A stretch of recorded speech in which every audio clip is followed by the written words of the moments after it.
Let's read this. Most Republicans say, this is from the New York Times, most Republicans say they doubt the election. How many really mean it? Survey research tries to sort out the typical partisan reactions to a loss from an erosion of trust that may be more lasting.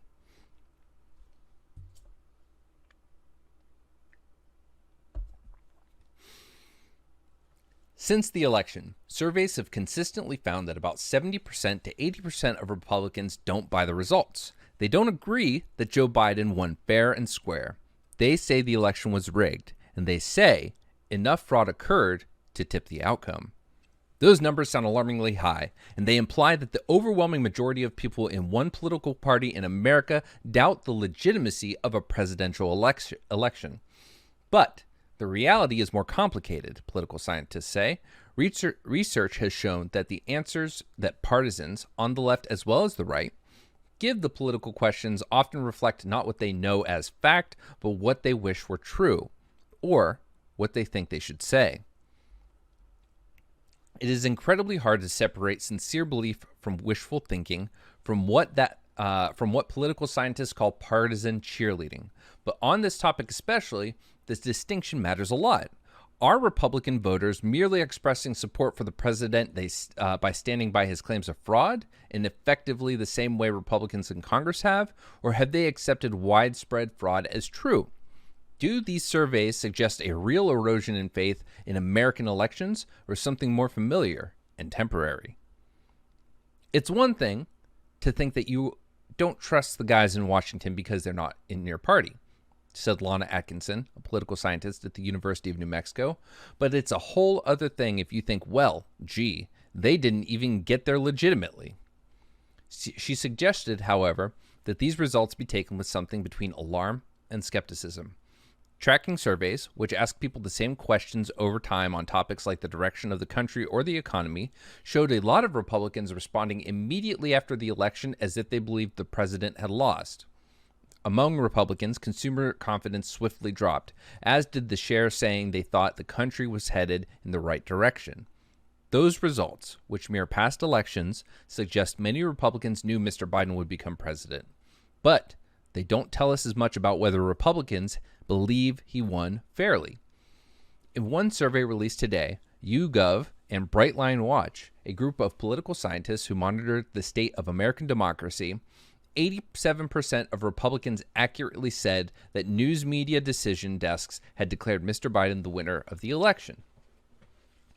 That rules out the possibility that many Republicans simply aren't aware of that fact. Still, on about 20% of Republicans, only about 20% of Republicans said they considered a Biden victory as the true result, and 49% said they expected Mr. Trump to be inaugurated on January 20th, a belief that's unreasonably optimistic at this point, said Brandon Nyhan, a Dartmouth political scientist who is part of the research group. Digging deeper, he added only about half the group expecting Mr. Trump to be inaugurated also said that he was the true winner. The other Republicans expressed and said some uncertainty about the outcome. There's a set of people who are true believers that Donald Trump won the election and is going to be inaugurated, but that's a relatively small set, he said. There is also a small set of people who acknowledge Joe Biden won, but not nearly as many as you would hope. And there's a lot of people who are at different degrees of acceptance in between. In that group, political scientists say there are also people who give the equivalent of the party line answer to survey takers, regardless of their real beliefs.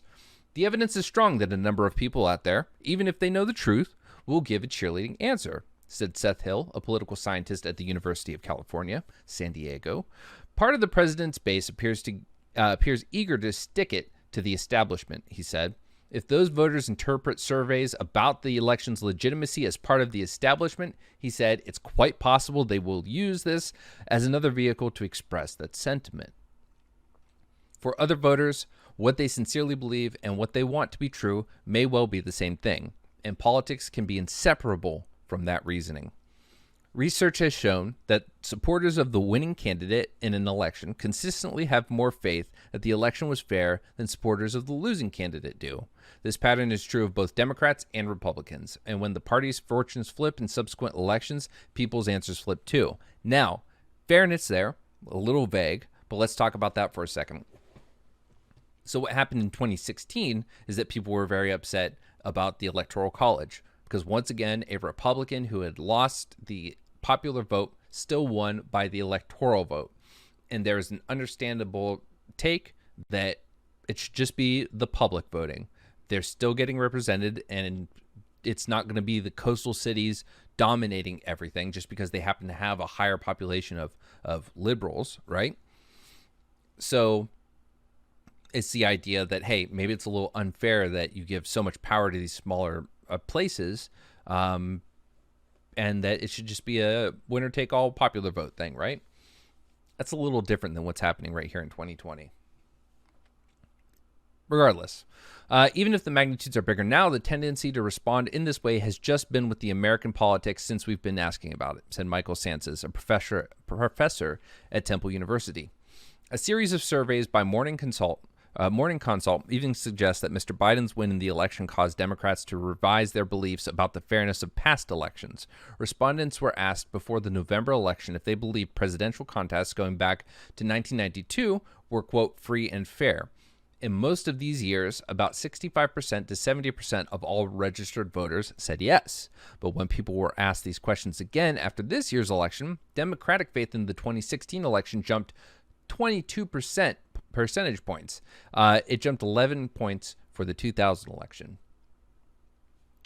And so we may not have to wait too long for a clearer answer to whether Republicans have truly lost faith in elections. If their candidates win both Senate runoff races in Georgia in January, a contest with outsized national importance, perhaps Republicans across the country will decide that the elections are fair after all.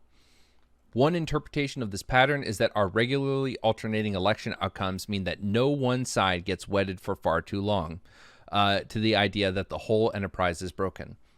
I want to stop and say for a second that if Georgia wins, if Democrats win Georgia, both, I don't know how you can still ascribe any sort of malpractice in election running or election rigging or voter fraud or anything when the entire nation's eyes are going to be on this. But also let's remember Republicans were crying victory in all the districts where they run and crying foul in all the districts they lost.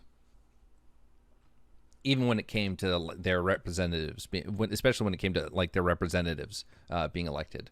One interpretation of this pattern is that our regularly alternating election outcomes mean that no one side gets wedded for too long to the idea that the whole enterprise is broken. But all of these researchers emphasize that there was something new this year. One candidate in this election, the sitting president, has refused to concede and is himself working to undermine the results. In 2000, people had the sense that there was an unfairness in the process that had to do with technology. It wasn't driven by partisan politics, said Betsy Sinclair, a professor at Washington University in St. Louis. And there was a sense that we could fix that problem, she said, with updated voting machines and new legislation. This dispiriting thing for political scientists looking at 2020 is this isn't a technical problem, she said. There isn't an engineering solution. This is a much more complicated problem that has to do with the incentives of elites to stoke anger in the American population. It's not something we can solve by coming up with a different ballot casting process. It will take more time, she said, before we know if the president's message will leave a lasting impression on Republicans. It's clear that they have had an effect on the immediate term. One recent experiment found that among Mr. Trump's supporters, people shown Twitter messages by the president attacking Democratic norms lost confidence in the elections. I'm sorry, I thought we were near the end. We're almost there. In another recent survey experiment conducted by Brian Schaffner, Alexandra Haver, and Brendan Hartnett at Tufts, supporters of Mr. Trump were asked shortly before Election Day how they would want him to respond if he lost, depending on the degree of the loss. If they would want him to concede and commit to a peaceful transfer of power or resist the results and use any means to remain in office. About 40% wanted him to take the latter option if he lost in the Electoral College and lost the national popular vote by only a percentage point or two.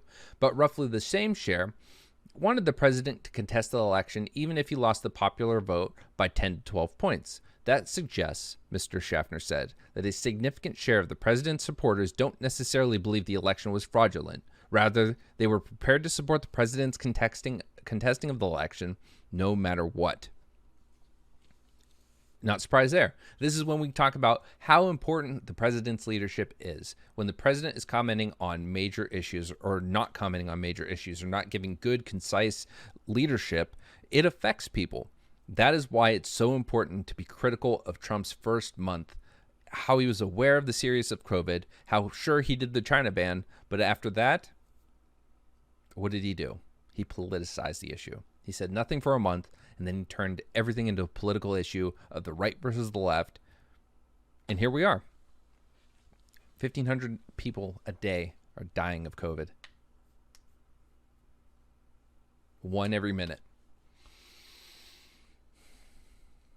Other evidence shows that Republicans actually felt fairly good about how their votes were handled this year.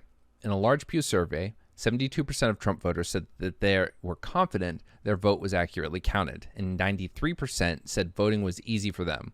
That paints a different picture of how these voters view the electoral process that played out closest to them, even as many said elections this year weren't run well nationally.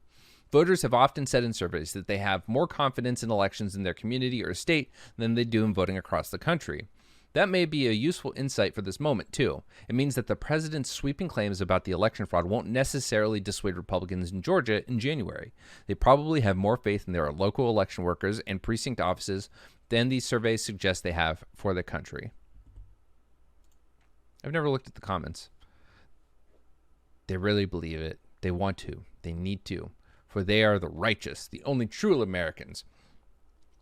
Others are interlopers, who, as by definition, can only be temporary interrupters of a divine manifest destiny. Man, that's a fucking... I'm not reading all that. That's a high-effort comment. Okay, we don't need to dive into the comments. Yeah. Yikes. Etc.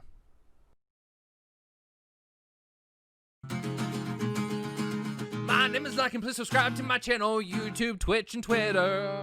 I need your subs and I need your support so I can grow my shit bigger. Please, oh please, I don't need donations, just need your follows and adorations. Please, please, please, please, please like, subscribe, and follow.